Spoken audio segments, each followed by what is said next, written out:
ചെയ്താ മതി. ജാതകം കണ്ടപ്പോ തന്നെ ജ്യോത്സ്യര് പറഞ്ഞു ശ്രീരാമന്റെ നക്ഷത്രമാണ്. അതെ, വനവാസം കഴിഞ്ഞു, ഇനിയിപ്പോ സീത ഇങ്ങോട്ട് കിട്ടിയാ മതി. നടന്ന് ക്ഷീണിച്ചതല്ലേ, കൈയോടെ ഊണ് കഴിച്ചാട്ടെ. മോനെ വന്നേ, അച്ഛൻ.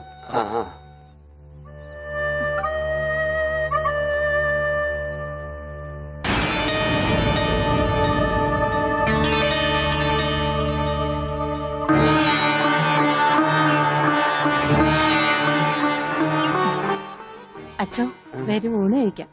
വേണ്ട, എനിക്കൊരു ഗ്ലാസ് വെള്ളം തന്നാ മതി. ഉണ്ണിയോ?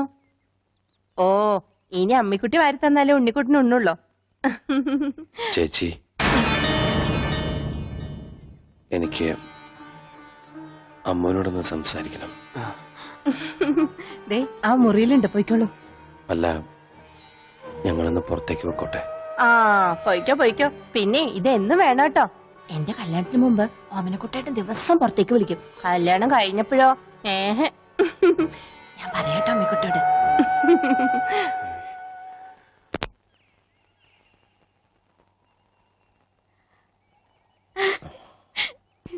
ഇപ്പൊ ഓടാൻ തോന്നുന്നുണ്ടോ?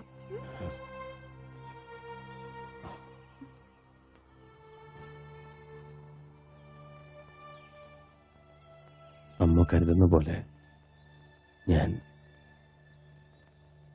മാഷിന്റെ മോൻ ഉണ്ണിയല്ല.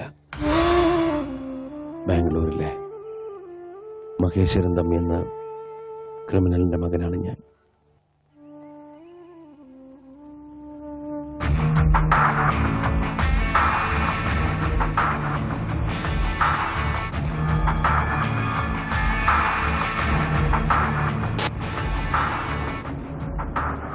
ബാംഗ്ലൂർ നഗരത്തിൽ നിന്നും പേടി സ്വപ്നമായിരുന്നു എൻ്റെ അച്ഛൻ.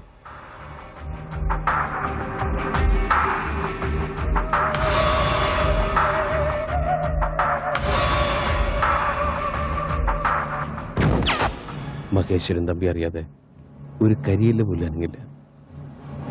രക്തം പുരണ്ട അച്ഛൻ്റെ പണത്തിനോടും ബിസിനസ്സിനോടും എനിക്കെന്നും വെറുപ്പായിരുന്നു. അതുകൊണ്ട് തന്നെ ഞാൻ അച്ഛനിൽ നിന്ന് ഓടി അകലാൻ ആഗ്രഹിച്ചു. എനിക്ക് ലഭിക്കാതെ പോയ സ്നേഹവും പരിഗണനയൊക്കെ കിട്ടിയത് അനാഥാലയത്തിൽ വളർന്ന ഒരു പെൺകുട്ടിയിൽ നിന്നാണ്, ഗൗരി. ഞങ്ങളുടെ സ്നേഹം എൻ്റെ സ്വകാര്യതയിൽ ഞാൻ അനുഭവിക്കുന്ന ഏറ്റവും വലിയ ആനന്ദമായി മാറി. ഒടുവിൽ എൻ്റെ അച്ഛൻ്റെ അറിവോ സമ്മതമോ ഇല്ലാതെ ഞാൻ അവളെ വിവാഹം കഴിക്കാൻ തീരുമാനിച്ചു. അപകടമാണെന്ന് അറിഞ്ഞിട്ടും ഒരു ഒളിച്ചോട്ടം. വിവാഹത്തിന്റെ തലേന്ന് സുഹൃത്തുക്കൾ ഞങ്ങൾക്ക് വേണ്ടി ഒരു കൊച്ചു പാർട്ടി ഒരുക്കി, രഹസ്യമായി. പക്ഷെ ഒന്നും ക്ഷമിച്ചു തരാൻ അച്ഛൻ ഒരുക്കമായിരുന്നില്ല. പിന്തുടരുന്ന അപകടം മനസ്സിലാക്കാതെ ഞങ്ങൾ ആഘോഷിക്കുകയായിരുന്നു.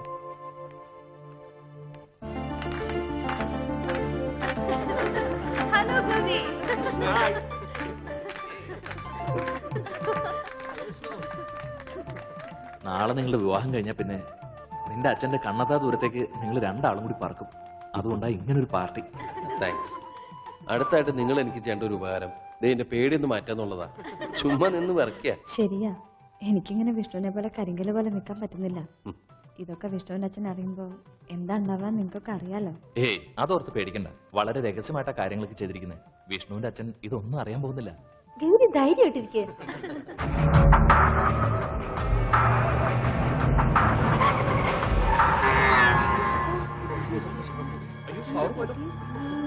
വിഷ്ണു, എനിക്ക് പേടിയാവും. ആരും പുറത്തേക്ക് ഇറങ്ങരുത്. ഞാൻ പോയി നോക്കിട്ട് വരാം.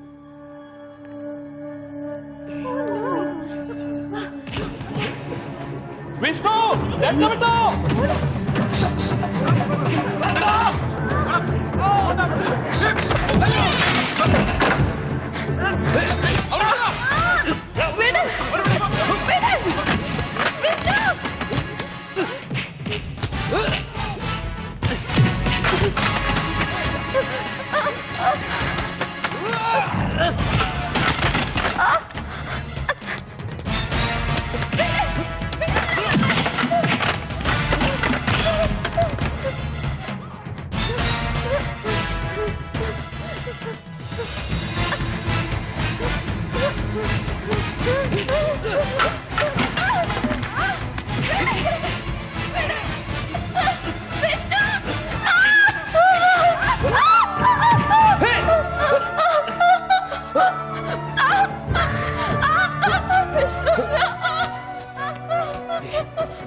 എന്തു പറഞ്ഞ സമാധാനിപ്പിക്കണ്ടെന്നറിയില്ല.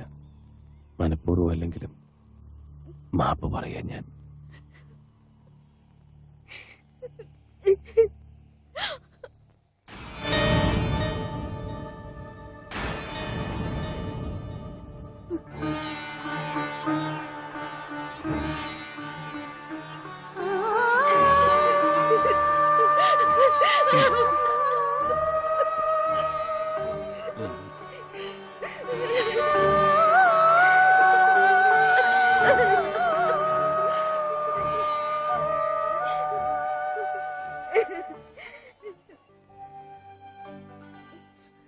ഇല്ലമ്മേ, അമ്മയും ഈ വീട് നാടൊക്കെ ഉപേക്ഷിച്ച് ഞാൻ പോവില്ല ഒരിക്കലും.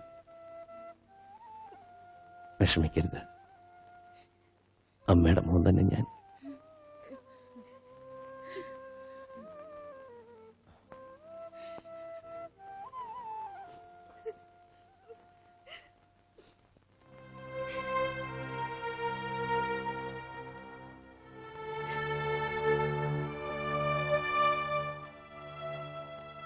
എന്തിനാ ആ പാവത്തിന് വെറുതെ ഓരോ ആഗ്രഹങ്ങൾ കൊടുക്കണത്? ഞാൻ വെറുതെ പറഞ്ഞതല്ല. എനിക്ക് സുഖമില്ലാതിരുന്ന സമയത്ത് പോലും നിങ്ങളൊക്കെ തന്ന സ്നേഹവും വാത്സല്യവും ഇപ്പോഴും എനിക്ക് ഓർമ്മിക്കാൻ കഴിയുന്നുണ്ട്. എനിക്കൊരിക്കലും കിട്ടിയിട്ടില്ലാത്ത ഒരച്ഛൻ്റെയും അമ്മയുടെയൊക്കെ സ്നേഹം വാരിക്കോരി തന്നവരാ നിങ്ങൾ. നിങ്ങളെ വിട്ടിട്ട് ഞാൻ ഒരിടത്തും പോവില്ല.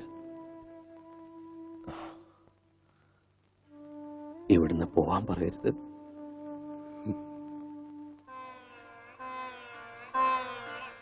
മോനി പറഞ്ഞതൊക്കെ ഞാൻ കേൾക്കാൻ കൊതിക്കുന്ന വാക്കുകളാ. പക്ഷേ മോൻ പോയേ പറ്റൂ. മകനെ നഷ്ടപ്പെടുമ്പോഴുള്ള വേദന എന്താണെന്ന് നല്ലോണം അറിഞ്ഞവനാ ഞാൻ. അതേ വേദനയോടെ മകനെ കാത്തിരിക്കുന്ന ഒരാളുണ്ട്, മോന്റെ സ്വന്തം അച്ഛൻ. ആ അച്ഛന്റെ അടുത്തേക്ക് തിരിച്ചു പോയേ പറ്റൂ. കാത്തിരിക്കേ എന്റെ അച്ഛന് ഒരു ദിവസം പോലും എനിക്ക് വേണ്ടി കാത്തിരിക്കില്ല മനുഷ്യൻ. ഒരു നിമിഷം പോലും എന്നെ ഓർത്ത് ദുഃഖിക്കില്ല അയാള്. എന്റെ ജീവിതം തകർത്തവനാ ആ മനുഷ്യൻ. അയാളുടെ അടുത്തേക്ക് ഞാൻ പോകില്ല. ഞാൻ എവിടെ ഉള്ളതെന്ന് അയാൾ ഒരിക്കലും അറിയാൻ വേണ്ട.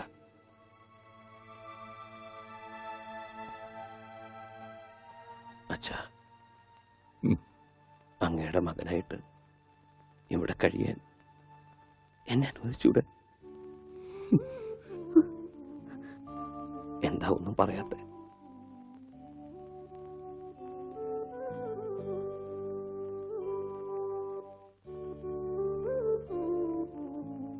അച്ഛോ, ഭാസ്കരേട്ടാ,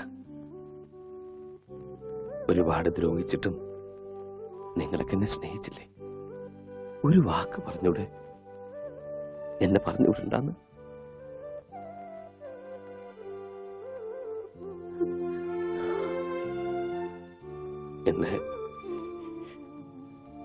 എന്നെ പറഞ്ഞുവിടല്ലേ അച്ഛൻ? കാല് പിടിക്കാം.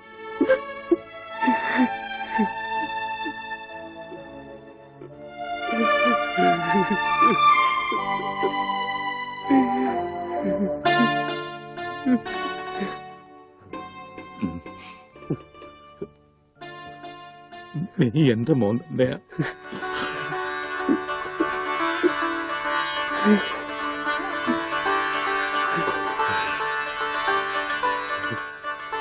എവിടെയും പോണ്ട.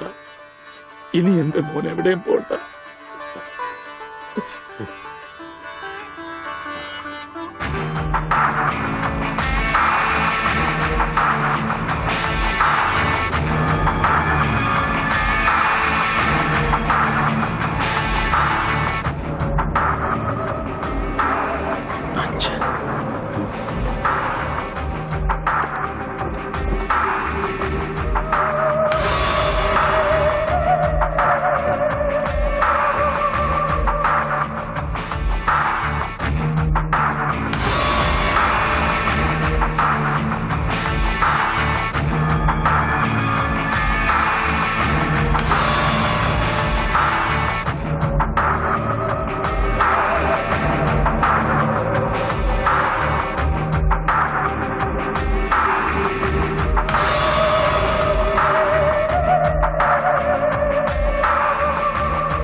ഞാൻ നിങ്ങളുടെ മകൻ വിഷ്ണുവല്ല. ഇനി അങ്ങനെ വിളിക്കണ്ട. ഞാൻ ഈ നിൽക്കുന്ന മാഷിന്റെ മകൻ ഉണ്ണിയാ. ഒരു തെറ്റും ചെയ്യാത്ത ഒരു പാവം പെൺകുട്ടിയെ നിങ്ങൾ കൊന്നില്ലേ? അന്ന് മരിച്ചത് സ്വന്തം മകനാന്ന് കരുതിയാ മതി. ഇതെന്റെ 2ാം ജന്മമാണ്. ഈ ജന്മം എനിക്ക് തന്നത് ഈ മാഷും ഈ നാട്ടുകാരും ആ നിൽക്കുന്ന പെൺകുട്ടിയാണ്. ഇവരൊന്നും വിട്ടിട്ട് എനിക്ക് വരാൻ പറ്റില്ല. ഞാൻ വരില്ല.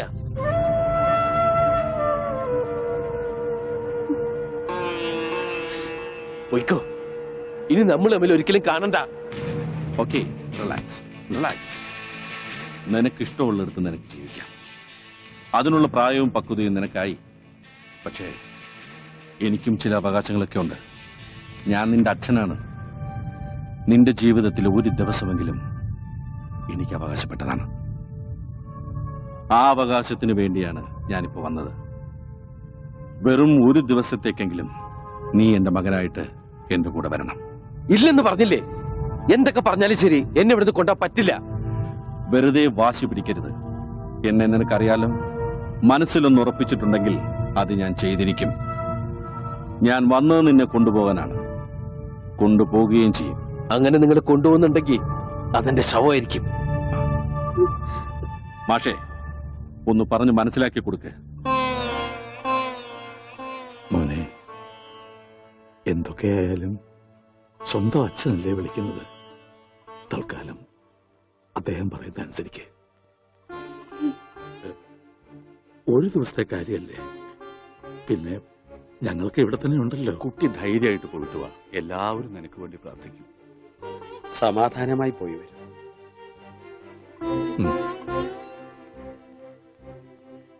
ശരി, ഞാൻ വരാം. പക്ഷേ ഈ ഒരു ദിവസം കഴിഞ്ഞാൽ പിന്നെ നിങ്ങൾക്ക് എന്റെ മേലിൽ യാതൊരു അധികാരവും അവകാശവും ഉണ്ടാവില്ല. സമ്മതിച്ചു.